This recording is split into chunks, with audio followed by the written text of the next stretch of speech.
Bonjour à toutes et à tous, bienvenue ici depuis le Salon des maires et des collectivités locales en direct sur Puissance Télévision, ici au Parc des Expositions de Paris, Porte de Versailles, une édition qui réunit chaque année ici l'ensemble des acteurs du service public, des élus bien sûr, des partenaires institutionnels et économiques, tous réunis pour parler des enjeux de nos territoires. Nous sommes ensemble pour une émission spéciale environ d'une heure avec des grands débats, deux débats successifs. Merci à vous de nous regarder, merci à vous d'avoir pris place ici sur ce plateau. Martine Joly, bonjour, vous êtes maire de Bar-le-Duc, présidente de l'agglomération Meuse-Grand Sud. Bonjour. Quentin Brière à vos côtés, vous êtes vous maire de Saint-Dizier, président du Grand Saint-Dizier. Bonjour.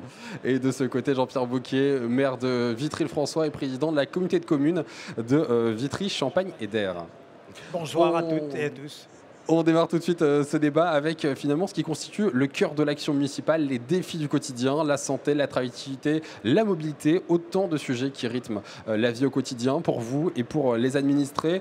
On commence du coup avec cette question pour vous, Jean-Pierre Bouquet. Quel qui finalement aujourd'hui est le plus grand défi pour vous pour justement répondre à ce service public de proximité?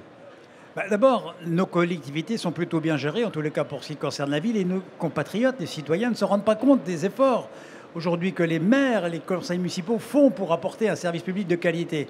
Mais tout ça va devenir compliqué. Déjà, l'an passé, vous savez, il y a une crise entre l'État et les collectivités locales. On a assisté à un mouvement de recentralisation et maintenant, c'est un mouvement de captation de nos ressources. Moi, si je fais le compte sur les exercices 2024-2025, entre les charges nouvelles et des dépenses et des recettes en moins, c'est 1,1 million que l'État me prélève. 1,1 million. Qui était pas le cas avant. Alors que en 24, je dégage 2,4 millions de CAF, d'autofinancement. En 2025, j'en dégage 1,7. Donc, vous voyez, j'ai déjà perdu 500 000, 23% de baisse d'autofinancement. Mais si ça continue, parce que c'est annoncé, ça y est, c'est parti, ça va être beaucoup compliqué pour les communes. Et en particulier pour les territoires industriels, qui sont particulièrement pénalisés. On nous a prélevé l'an passé le DILICO.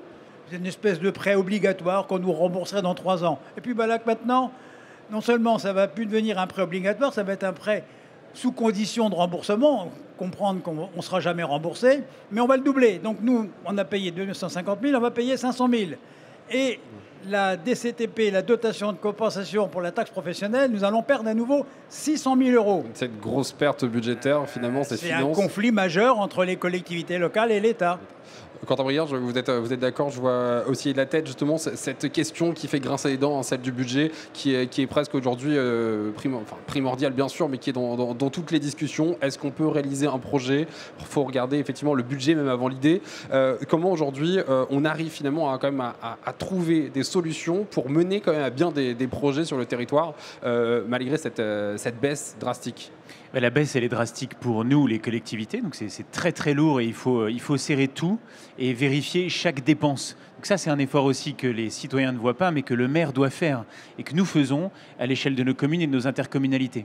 Mais plus grave encore, il y a les services publics que nous, on porte à bout de bras et que d'ailleurs, on est parfois de plus en plus obligé de récupérer pour le compte de l'État, mais il y a aussi les services publics que l'État doit apporter. Et là, non seulement on a des problèmes d'argent, mais essentiellement pour les questions de santé, pour les questions de sécurité, pour tous les services publics qui sont un peu plus régaliens, on a des problèmes d'organisation. Le coût de la désorganisation française, j'aimerais qu'il soit chiffré et qu'il nous permette de mesurer combien d'améliorations nous pourrions faire, combien aussi d'ouverture de ces services publics nous pourrions avoir en plus si on était mieux organisé. L'exemple tout simple de l'hôpital qu'on a vécu tous les trois doit nous permettre de mesurer le caractère abyssal de ce problème. Lorsqu'il a fallu avoir des décisions un petit peu fortes sur la question de la restructuration de notre groupement hospitalier de territoire, qui était responsable? Nous, les élus, présidents de nos conseils de surveillance? Non. C'est souvent comme ça quand même. L'Agence régionale de santé? Non.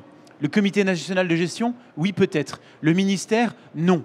Et au final, on avait 4 acteurs qui se renvoyaient la balle sans savoir réellement qui était le décideur final. Voilà le vrai problème. Ce que vous rencontrez là sur les questions de santé, vous l'avez sur tous les autres sujets. Et c'est ce qui fait qu'aujourd'hui, celui qu'on va chercher, mais les citoyens ont raison, c'est nous les élus, les maires, parce que nous n'avons pas le droit à l'absence de résultats.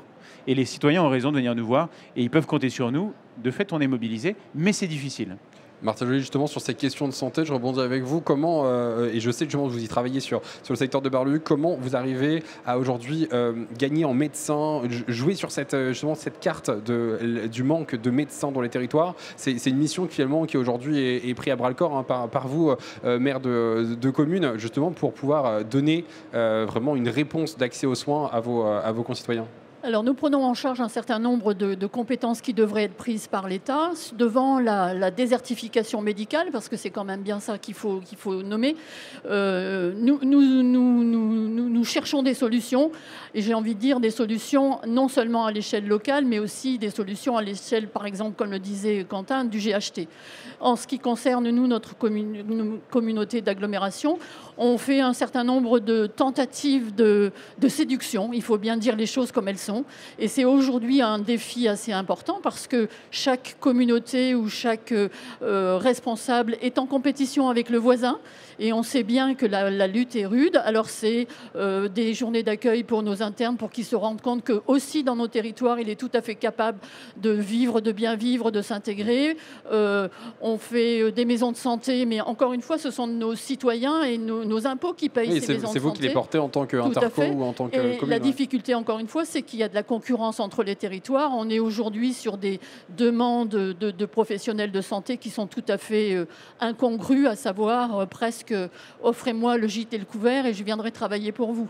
Donc c'est vraiment des défis qui ne nous relèvent pas de notre compétence, mais que nous mettons en œuvre pour pallier les carences de l'État. Oui, parce que si vous ne le faites pas, effectivement, finalement, où sont les médecins après sur le territoire? Les habitants, forcément, soit vont fuir eux aussi, et parce que justement, ils ne vont pas réussir à se soigner. Jean-Pierre Bouquet, vous voulez réagir?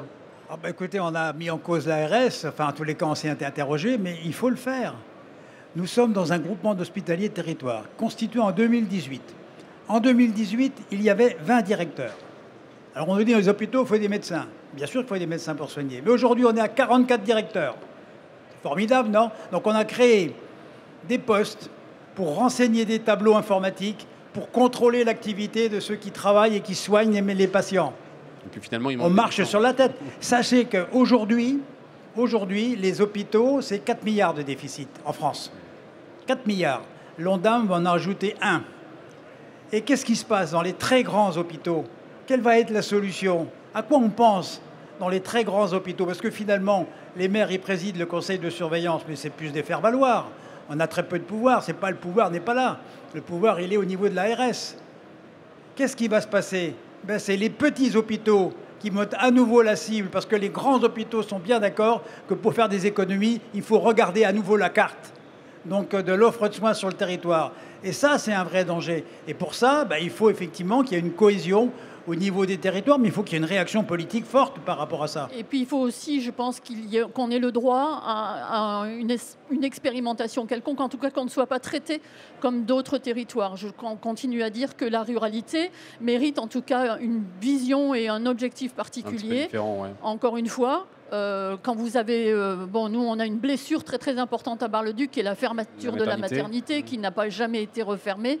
Et ce sont vraiment des sentiments, en tout cas, d'impuissance que nous avons face à ça. Et on peut défiler dans la rue, on peut faire tout ce qu'on veut, mais en tout cas, je veux dire, cette pénurie-là, elle est accentuée encore dans nos territoires et elle laisse, on va dire, le chemin à des chemins peut-être un peu plus radicaux que les nôtres et qui nous font penser, en tout cas, que nous sommes en danger si à la fois on ne travaille pas ensemble et à la fois l'État ne nous entend pas.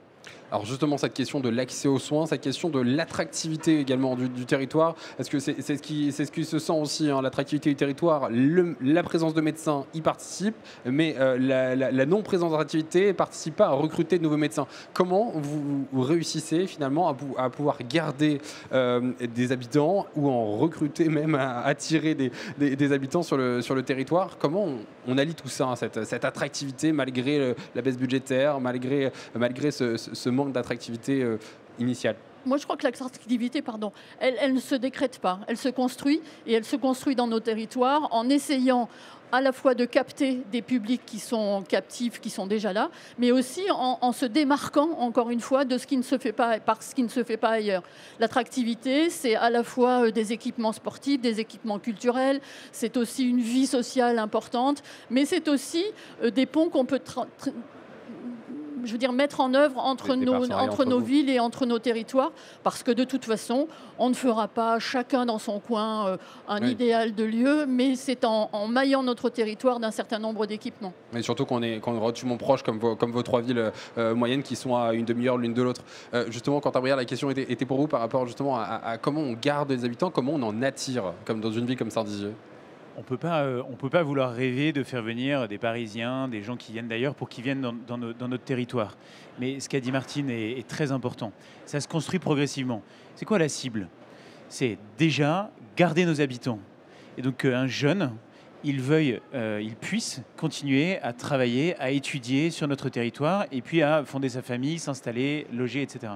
Sinon, l'autre cible, c'est celui qui a quitté notre territoire, notre ville pour étudier, qu'il trouve chez nous tout ce qui lui fera plaisir, tout ce dont il aura besoin pour revenir vivre ici. Il aura besoin de quoi? 1, un travail. Ça, c'est le plus important. 2, un logement, évidemment. Et 3, et en général, c'est la troisième chose qui vient le plus vite derrière, c'est la question de l'éducation, de la garde de ses enfants. Donc il faut qu'on joue sur ces 3 leviers, plus tout ce qui concerne la qualité de vie, les services publics, ce que nous avons évoqué sur la santé, sur les questions de sécurité et autres. Mais voyez la question du travail. En évoquant le service public, plus l'État se retire, plus les services publics se retirent, plus c'est difficile pour un investisseur, un industriel, de faire confiance dans ce territoire, de rester dans ce territoire. Et on peut s'en parler. Toute mon énergie aujourd'hui est mise à sauver la fonderie Hachette-Driou, les aciéries Hachette-Driou. C'est 240 emplois qui sont là. On peut vouloir être attractif si on n'arrive pas à sauver ces emplois-là et à sauver ce travail, alors qu'il y a un bijou qui se trouve ici, qui est unique, notamment pour EDF, puisqu'il n'y a que 3 fonderies françaises qui sont encore capables de répondre à des commandes. Alors, on aura beau avoir les discours qu'on veut, on aura raté notre travail. Donc c'est pour ça que nous devons être totalement mobilisés là-dessus. Et justement, donc, on envoie un message quand même avec ces pertes, avec ce manque de moyens, un message d'un territoire qui finalement souffre. Hein. Comment on fait justement avec ces baisses de moyens, avec tout ça, pour rechanger un peu cette image, toute la problématique au quotidien? On change de méthode. Alors ça, par contre, c'est un de nos dadas. Moi, je suis persuadé que nos villes, elles ont trop attendu, trop longtemps, que l'argent arrive du national et nous soutienne. En fait, l'argent, il est quand même là. Quand même. Nos dotations de solidarité, elles sont présentes. La dotation nationale de péréquation aussi. Enfin, on a des sous. Mais c'est insuffisant, on s'en rend compte.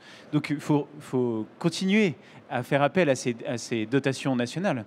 Mais la nouvelle méthode que nous, on appelle de nos voeux, c'est de dire il faut qu'on fasse des alliances avec des grands groupes, publics ou privés, mais avec des plus grands que nous, des acteurs nationaux qui ont été transformer les métropoles, transformer les grandes villes, transformer Paris. C'est des groupes privés. Il faut leur demander de venir investir chez nous. C'est ce qui se passe en ce moment avec le groupe Pichet, qui pour la première fois depuis 20 ans à Saint-Dizier va construire un programme de logements neufs non sociaux, dont on a besoin sur notre ville. Vous avez travaillé avec Aubervilliers sur ce plan-là. Une autre question, hein, avant d'aborder juste une petite phase culturelle qui est aussi dans finalement cette clé de l'attractivité du territoire. On a aussi une autre question qui, je pense, va prendre un petit peu de place quand même dans ces prochains débats par rapport aux élections municipales, celle de la sécurité. Ce mardi, justement, le président de la République a provoqué une réunion en urgence par rapport au narcotrafic. On a également, tous ensemble, vous avez travaillé sur un sujet qui est celui du TSUR, le territoire de sécurité urbain-rural, sur un total de 87 communes tout de même. La création de la police municipale à Chaumont, un projet à Vassy, l'armement de celle de Saint-Dizier et de Bar-le-Duc, l'équipe cynophile à Vitry. On voit que vous avez justement, et on comprend que cette question de la sécurité, elle est aujourd'hui vraiment primordiale. Elle vient un petit peu dans votre travail aussi au quotidien. Est-ce que c'était vos missions régaliennes au départ? Vous allez nous le dire. Et justement, concrètement, en tant que maire, c'est quoi finalement votre job sur cette question de sécurité? D'abord, on est dans un domaine dans lequel il faut clarifier, parce qu'on en est dans un point où on confond incivilité et insécurité. Quand vous avez quelqu'un qui fait un peu de bruit, qui va jeter des papiers en dehors d'une poubelle, on dit « on est en insécurité ». Non, c'est une incivilité, il y a une assimilation abusive déjà. Et ça, le maire peut le gérer. Et ça, c'est le rôle des polices municipales. Il faut avoir une vision très claire de ce que chacun fait. Après, le narcotrafic, il ne concerne pas forcément nos communes. On va dire au maire, qu'est-ce que vous pouvez faire avec votre police municipale contre le narcotrafic? C'est une blague. Ce n'est pas notre niveau. Le narcotrafic, ça relève de la gendarmerie nationale, ça relève de la police nationale avec ses enquêteurs, avec des gens formés qui ont un réseau, enfin, qu'il y a un travail, etc., etc. Nous, on est sur la tranquillité publique. Mais c'est un des maillons essentiels de la sécurité, parce que ça contribue à l'éducation, au civisme, au respect entre les voisins, le respect de la réglementation locale. Tout ça fait partie des missions de tranquillité publique. Et c'est complémentaire aux missions régaliennes. Et le régalien, c'est l'État. On paye des impôts pourquoi? Pour avoir une défense, une justice et une police. Sinon, ce n'est pas la peine d'être citoyen d'un pays. Donc, il faut que l'État assume ses responsabilités. Et il y a quand même une faillite, notamment sur toute la petite délinquance. Et puis, il y a un grand manque, c'est l'absence de prévention. Et pourtant, aujourd'hui, vous êtes du coup sollicité par les préfectures, notamment, pour contribuer aussi avec votre police municipale. Et on se substitue. Souvent, on se substitue. La Cour des comptes a démontré que plus on a de police municipale, moins il y a de police nationale. Exemple, à Paris, dans un arrondissement de Paris, la ville de Paris crée un commissariat de police municipale. Il y a 50 agents. 3 ans après, il manque 50 agents au niveau du commissariat de police du même arrondissement. L'État retire, c'est ça sur la voie publique, c'est nous qui faisons le boulot sur la voie publique. Ouais. Vous les voyez quand? Moi, je ne les mets pas en cause, évidemment, parce qu'ils sont accablés de travail, de procédures. Mais les premiers à marcher quand il y a un incident dans une de nos communes, mais c'est notre police municipale qui est la première à marcher, qui arrive sur les lieux. Moi, je tempérerai un peu les propos de Jean-Pierre, parce qu'il faut savoir qu'en tout cas sur Bar-le-Duc, notre police municipale travaille avec la police nationale. C'est-à-dire ils font des patrouilles communes, ils ont du temps en commun. Voilà, je trouve que à la fois on pallie un petit peu effectivement le manque d'effectifs, mais aussi ça participe aussi de cette réunion de possibles que nous pouvons mettre au service de nos citoyens. Est-ce que ça, c'est pas aussi, si votre constat est un petit peu peut-être plus difficile de votre côté, est-ce que parce que vous êtes sur zone gendarmerie, que votre brigade aussi a compétence sur une quarantaine de communes autour de Vitry et pas que Vitry, là on est sur une zone police nationale où la compétence reste très centrée sur le bourg-centre? Peut-être un petit peu différent aussi. Il y a des méthodes de travail qui sont certainement différentes, mais le concitoyen ne veut pas savoir si c'est le maire ou l'État ou la police nationale ou autre qui doit gérer la sécurité. Et moi, je crois que si on attend que l'État mette tous les moyens pour le faire, on ne s'en sortira pas. Aujourd'hui, c'est une urgence absolue que de remettre de la sécurité et que la peur change de camp, comme le veut l'expression. Oui. C'est pour ça que nous, on pense qu'il faut qu'on s'engage massivement. C'est ce qu'on appelle la coproduction de sécurité. C'est à un moment, ça marche que si on y est tous. Et donc nous, notre police municipale doit s'engager, vous l'avez dit, on l'a armée, on a augmenté son nombre d'effectifs. C'est exactement le sujet du territoire de sécurité urbain et rural, sur lequel on a débattu ensemble d'ailleurs avec Jean-Pierre Bouquet. C'est jusqu'où devons-nous aller? Et c'est vrai qu'il faut qu'on trouve le juste milieu. On ne doit pas faire le travail à la place de l'État, et pour autant, on a quand même une part du travail qui doit être fait. On est 271 communes ensemble sur ce territoire de sécurité, avec l'objectif, pour ce qui nous concerne, parce que ça relève de notre compétence, de mettre de la vidéoprotection sur des endroits qui sont stratégiques pour que cette vidéo soit mise à disposition des gendarmes.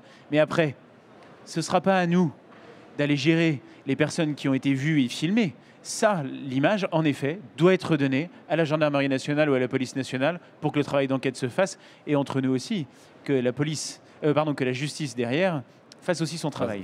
Moi, je vois l'effort, il est fait.